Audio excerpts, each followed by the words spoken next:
movie review roundtable watchers. Today's movie is Harry Potter Part 2 of the Deathly Hallows.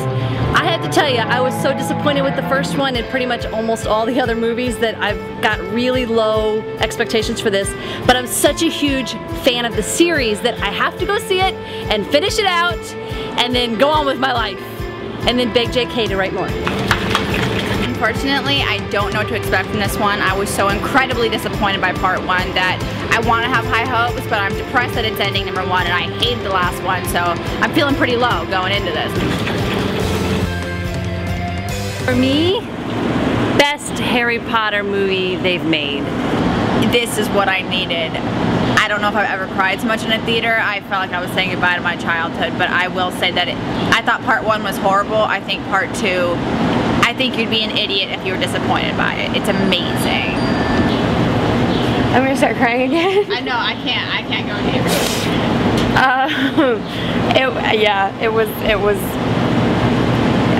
it. Did not disappoint.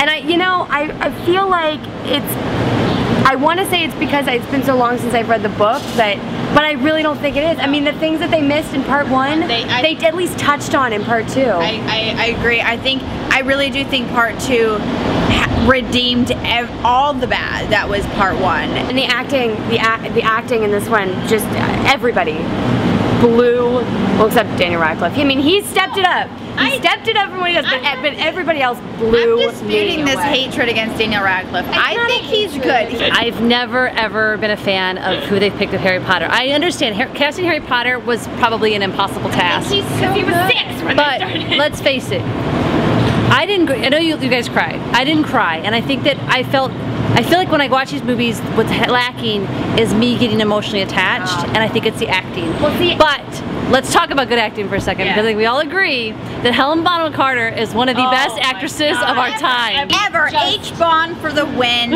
always. And she was probably in this movie for a total of 5 minutes. Well, she was in it longest. Well, I think she was there. Like, she was there, but she you got to play with her character more, which I thought was fun. And I'm gonna go to the dark side. Can we talk about Voldemort and how hilarious he was? Okay. I was like, wow, I'm kind of feeling like being, going to the dark side. Totally. Right now. Well, okay. Number 1, the acting blew my mind because all of the characters were sympathetic. Even Voldemort at the end, I thought he pulled out. I felt for him at the very, very end, and it was not just the story and the character. It was the performance. Yeah, and I think the shining star, Alan Rickman, Snape, man, Snape. But it's the debate we were having. It's clear where he stood on it as an actor. Exactly. Yes. You saw that sensitive side of Snape, and it was just brilliant. I thought it was amazing, and what I also loved about this film was how part 1 lacked anything but depression and boredom.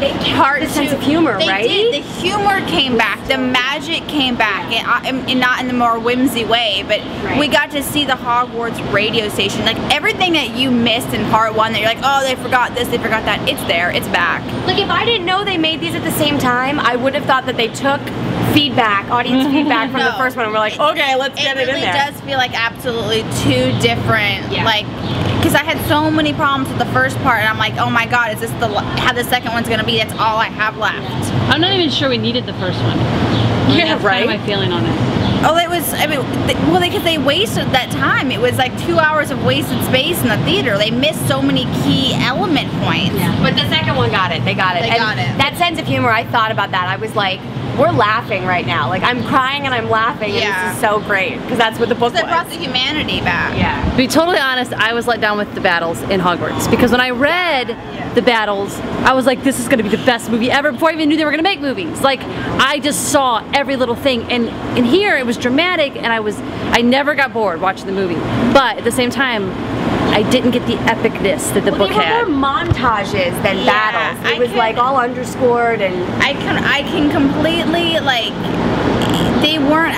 I think the film still had a very epic feel, and personally I'm glad they didn't. I do love battle scenes, but not with characters in a life that I've loved for so long. It's like I didn't want to see all the gruesome details. Like I remember reading the 7th book and I was like, oh my god, I can't watch this film. I do have to say, I was, and this slight spoiler, but I was worried that they were gonna leave out Not My Daughter, and I'm so glad they put it in, although it was a little lackluster.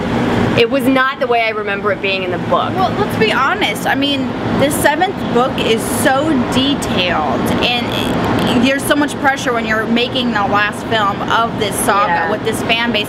You have like I was telling Jen, it could have easily been a 12-hour movie, and I would have sat through all of it. Like I would, obviously, my dreamer would love every detail, but I think, like the other films, with the exception of part 1, I think they did the best with trying to sum up everything without making it feel too rushed. I think they really did spend time on necessary things. Sound design and sound mixing, Oscar winners. I'm picking it right now. It was unbelievable. That first scene, the first scene between him and the goblin, so good. There was, and let's talk about something. Harry Potter in 3D. Harry Potter 3D glasses this way. I loved it. I'm like, I'm in this. This is the closest I'm ever gonna get. I disagree. You don't need 3D. It was distracting. You don't need it. I loved it. Like the first scene we're coming through and you see the Dementors, I'm like, yes, feeling it, feeling it. It was cool, but it was a little after, like there was cool parts, but I think 3D in general is distracting to me when watching it. Special effects in this film, and you get more. No, I disagree. Really? I think when I was actually watching it, thinking, oh, all this money, and the special effects were horrible. Like Transformers effects are fan-freaking-tastic. Yeah. Perfection, except for maybe 2 little spots. Here, this whole time I was like, oh, I can see the green screen, I can see the compositing. How much that has to do with the 3D? Maybe. I wonder if the 3D makes that pop out more, which is why I'd like to see it in 2D. I agree. Say something that I didn't think I was going to say. That when I read the 7th book, I loathed the epilogue. I thought that it just ruined things for me.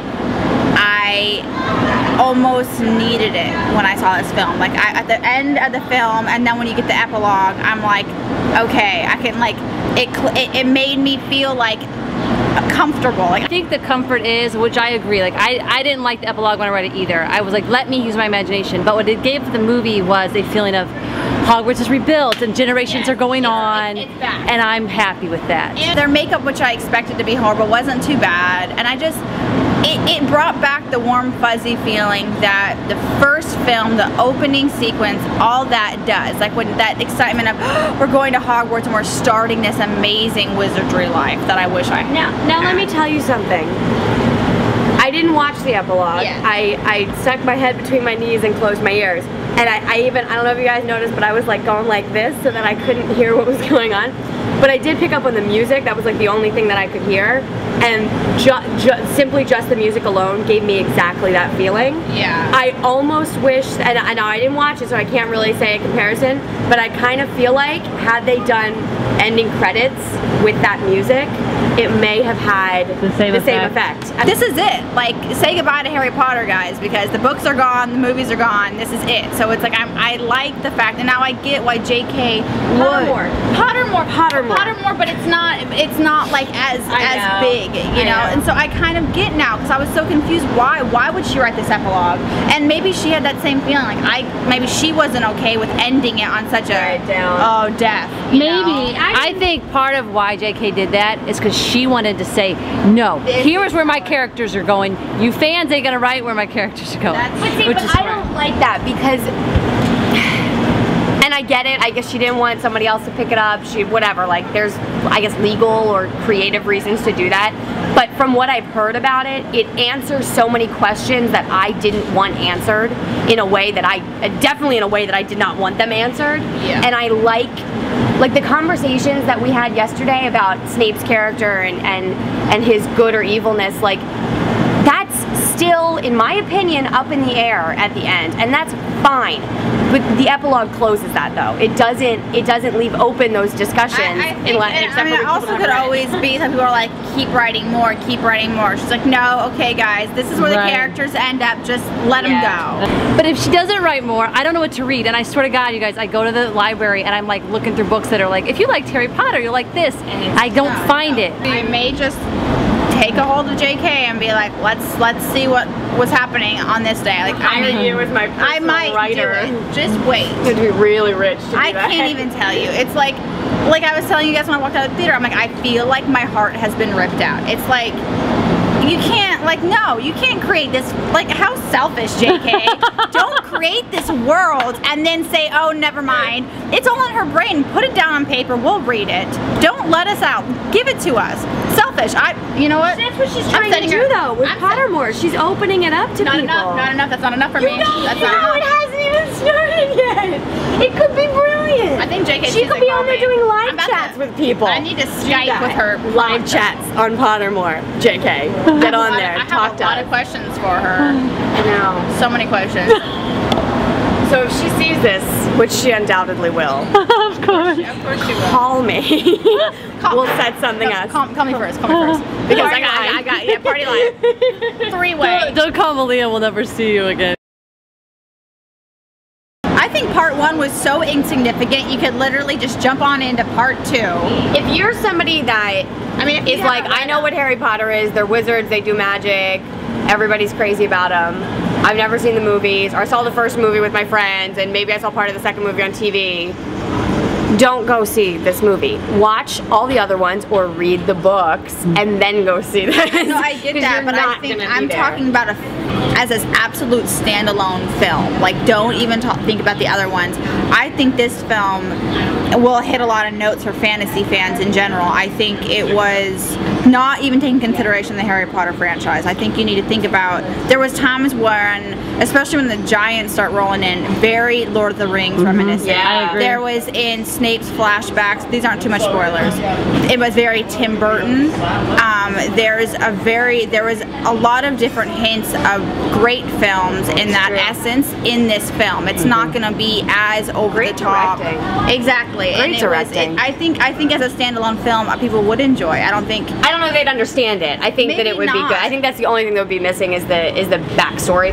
If you are a Harry Potter fan of the books and you've kind of maybe saw a couple of the movies and then you decided to stop watching the movies, that you might like this one. I'm just very pleased. I would suggest anybody to go see this if you're a fan of the Harry Potter films. I was discouraged by part 1. It was the only time I've ever had low hopes going into a new Harry Potter because of the last one.